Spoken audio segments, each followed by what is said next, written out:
আমার বারবার চা খাওয়ার যে অভ্যাসটি এটি গড়ে ওঠে আমি যখন মেডিকেল স্টুডেন্ট ছিলাম।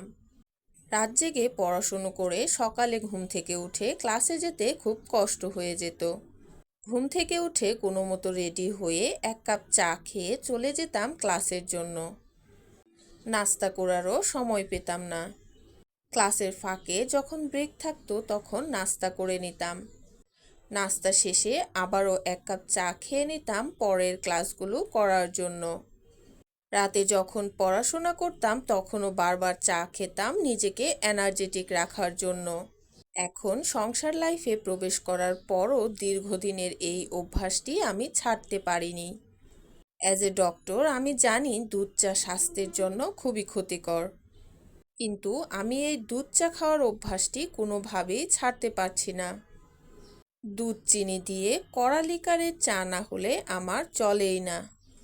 র চা খেতে আমার একদমই ভালো লাগে না। সকালবেলা ঘুম থেকে উঠেই খালি পেটে আমি আগে এক কাপ চা খেয়ে নেই।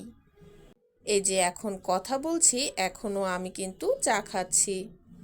আমার মতো কারা কারা চা লাভার আছেন কমেন্টে অবশ্যই জানাবেন। ভিডিওটি যদি ভালো লাগে আমাদের ইউটিউব চ্যানেলটি সাবস্ক্রাইব করবেন, ফেসবুক পেজটি ফলো দিবেন। আপনার চা লাভার বন্ধুদের সাথে অবশ্যই ভিডিওটি শেয়ার করবেন। এরকম আরও ভিডিও পেতে আমাদের পাশেই থাকবেন। ধন্যবাদ সবাইকে। আল্লাহ হাফেজ।